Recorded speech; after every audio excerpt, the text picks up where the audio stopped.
Welcome to Lifestyles of the Strange and Exotic Random Book Review. I can read better than I can speak.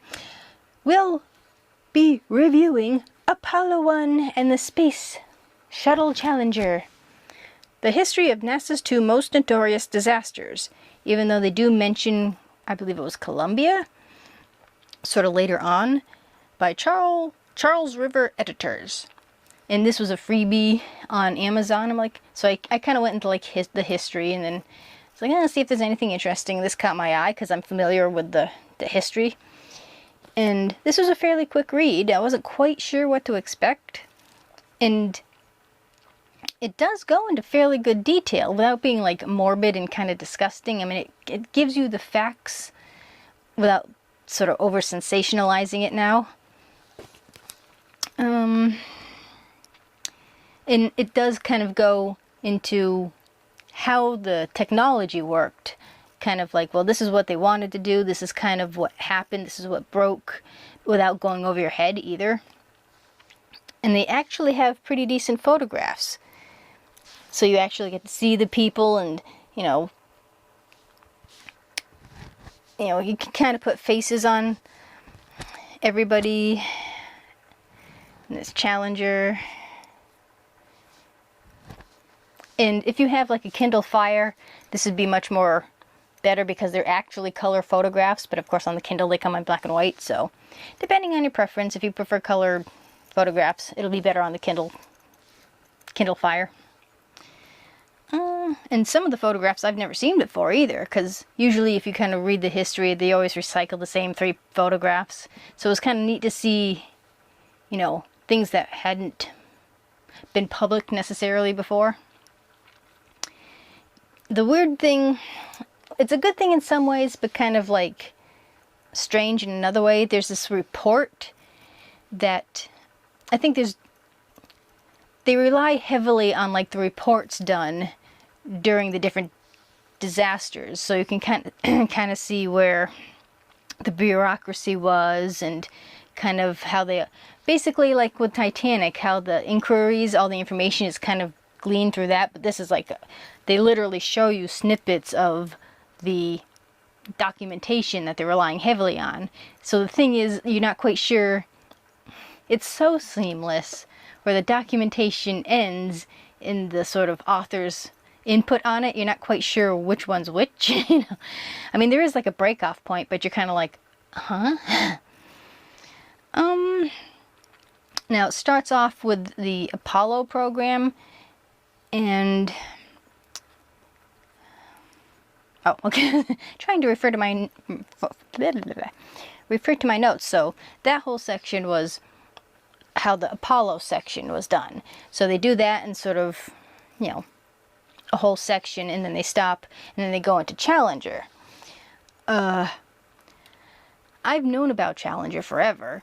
I mean, of course, when you're up in New England, and I didn't even realize that Kristen McCullough was born in Massachusetts, and they moved to New Hampshire. I always figured she was born and bred in New Hampshire, so I was kind of surprised, especially being in Mass, and everybody was like, ooh, Kristen McCullough is a teacher going up into space, so, it was a big deal type of thing. And like that, I didn't realize how many first Challenger made, it's not just, what happened. Challenger made history way before the explosion. There's so many firsts that happened, and so many things that sort of later missions kind of built upon. And it was pretty much the workhorse of the space shuttle program. And if you're even remotely interested in the space program, I would highly recommend this book. And, I support NASA. You should support NASA. We have technology now, mostly because of NASA, For good or ill, a lot, I find it important. So, but this doesn't say kind of, NASA's a shiny, pretty, wonderful thing. It's like, some bad things happen too. And you would not have had, the landing on the moon if it wasn't for the disaster of the Apollo... You wouldn't have had, you know, the landing on the moon and that technology if you didn't have the Apollo 1 disaster, because they pretty much went, okay, this is so wrong, and they had to, you know, fix, you know, the emergency systems, and there was so much that had to be done, because, you know, if they hadn't had that problem, I'm putting that mildly, that tragedy, what would the actual launch have been, you know, what would the attempt to the moon be like, you know?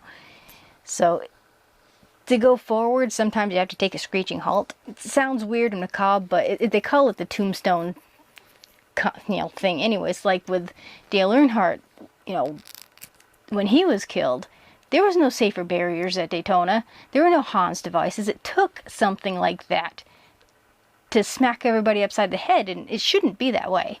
I mean, it shouldn't, but that's the way humanity seems to work. It has to take stuff like that to take those sort of leaps forward. It's stupid. We're humans. It sucks. And you also don't kind of realize that, you know, you sort of see the astronauts, you see the people in mission control, but there's so much going on. You know, the designers of just that one part, the programmers, the builders, there's so many people that deal with even just one mission. It's like a whole society almost just launching one thing. So that's really kind of impressive. And it also kind of brings to light hardly surprising bureaucracy, how in both kind of cases, more so in Challenger than Apollo, where NASA's like, oh really, it was just a little light, you know, a little fire, you know, and it wasn't a problem, you know. Sure, they died in the explosion, not careening into the ocean. And they kept kind of sidestepping and kind of, they didn't want to admit the fact. But of course, eventually the truth went out where, you know, they survived the explosion. They didn't really explode per se. There were like fires that kind of went up because of the O-ring and all that stuff. And the cockpit was fine. They were killed hitting the ocean. And of course, you found that out not too long afterwards. I mean, now it's common knowledge, you know what I mean? So, it's not surprising the organization does. Most organizations do that, don't they? It's like, why? Just come clean, you know?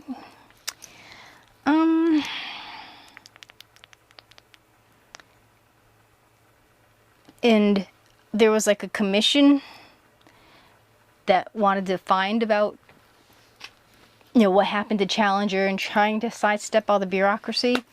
And one of them was Sally Ride, who was the first American woman in space. And of course, a lot of firsts are, you know, attributed to her, and you'll kind of find something amazing about her if you read this book, which gives me even more respect for the woman. And like I said, it does slightly kind of go into Columbia and how it's like they don't learn. Companies don't learn when something happens and then it happens again. It's like you could have prevented that. So it shows you kind of how it works and kind of how you can see it coming, but they don't want you to do it. It's psycho, but and they do make a point too where NASA's budget, our taxpayer money, it was like, did I put that in there? It used to be like $1 for every person. It was like $1 that went to NASA. We put people on the moon, this, that, and the other thing. They expect us to kind of do more than that with 1% of a penny. So Congress, which is pretty much just molesting NASA, they want all the money for themselves, and heaven forbid if it goes to, you know, the space program. They expect these things to happen without the funding. So you need the funding to have enough things to make the safety, and it's like, yay, government. It's like, And so they're the ones that pretty much holds, you know, the knife over the head of, you know, NASA. And if you read the book, you can kind of draw your own conclusions of, you know, how it should be, you know, how the system works. I think Congress just needs to collectively screw themselves.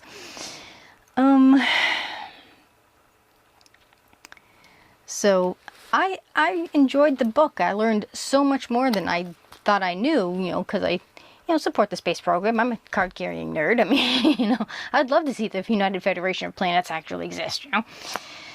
So, but you still have to realize it's only been,